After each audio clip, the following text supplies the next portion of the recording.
Thank you, Mr. Speaker. And my question is for the Minister of Science, Innovation and Technology and asks, is she comfortable with her decision to cut social sciences and humanities research from the Marsden Fund, and if so, why? The Honourable Judith Collins. Well, Mr. Speaker, unsurprisingly, yes, I am.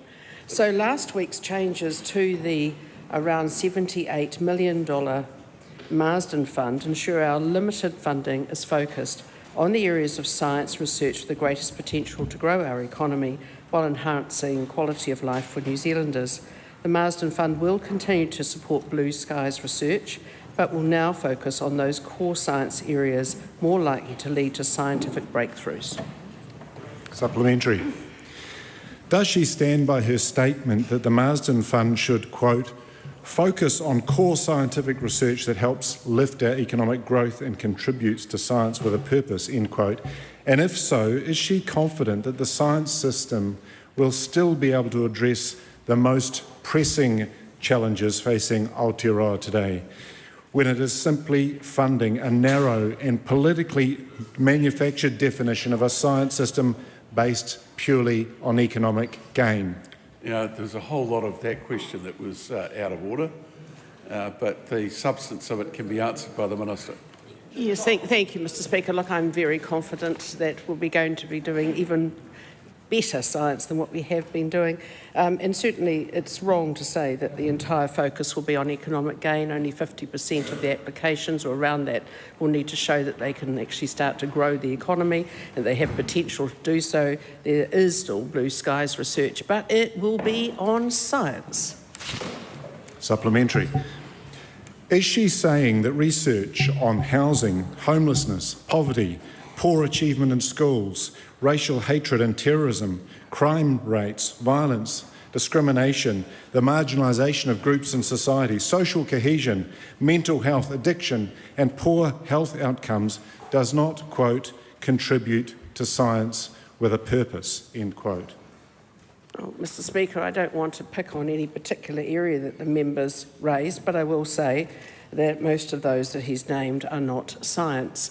They are, however, very important, and many of those are already funded through the funding that the universities get. If I think about things like, for instance, the Performance-Based Research Fund, the Centres of Excellence, Research Excellence and tuition subsidies. In addition to that, many government departments commission research to support policy objectives, including some of those that the members raised. Social and cultural outcomes, for example, the Treasury, Reserve Bank, Ministry of Business, Innovation, Employment, Ministry for Primary Industries, Ministry for the Environment, Department of Conservation and others.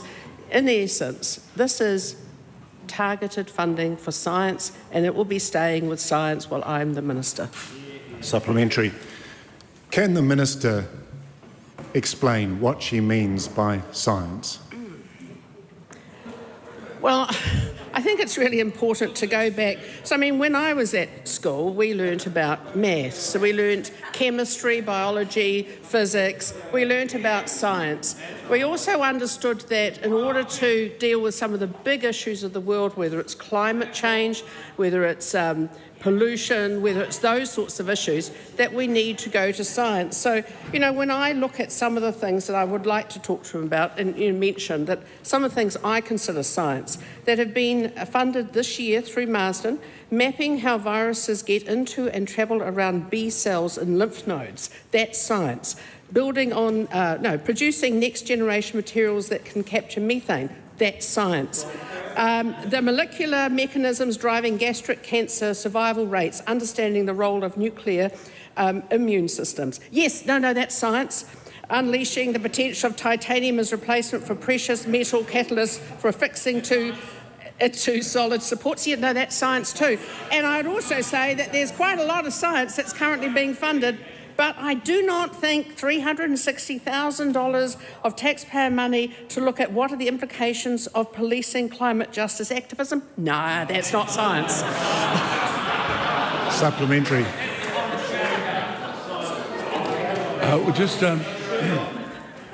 We'll be just quiet, thank you.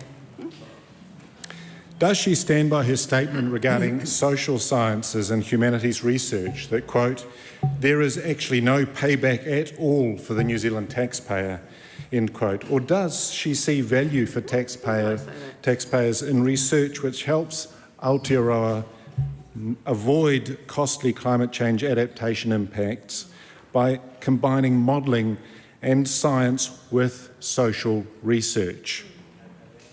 Well, I think I've made it really clear is that social sciences, research into those, there's already loads of funding for that. It's in various areas, but it's not going to be coming out of my science budget. I want to make that really clear. These are the things I've listed off, what I think is science. What I do not, I do actually accept that they need to be funded. I'm not happy with things like $360,000 going for big things, complex shadows, investigating intersecting stories of place, identity and erasure through large roadside sculptures in Aotearoa. And this is all about basically the carrot outside pie raw. No, I don't think that's science, sorry. Supplementary. Oh God, please. How do these changes to the Marsden Fund align with the Crown's obligations under Te Tiriti o Waitangi to actively protect and promote Māori knowledge and development? You guys know you do. Look, what I think is really important to realise is that if there is science applications or science research applications that are relevant with Vision Mataranga policy, that's fine too. They're still relevant. And I think that's really important. But I don't think that Māori or anyone else in New Zealand, apart from a few, might be that excited about the fact that they want to look at the history of big things that were put outside towns in the 1980s. I think next thing, the member will be suggesting that we fund a study into those great big po that are around those wonderful roads of national significance. But I actually don't think that's science. Might be interesting, ain't science. The Honourable David Seymour. Is the Minister aware that many Māori happen to view science as a method of building knowledge by testing falsifiable hypotheses through empirical observation, and to suggest that we don't get that and are into superstition, or that the treaty requires us to be into superstition instead of science, is frankly offensive? Well, it's a great statement, but not a question. Can we have Dr. Vanessa Winnick?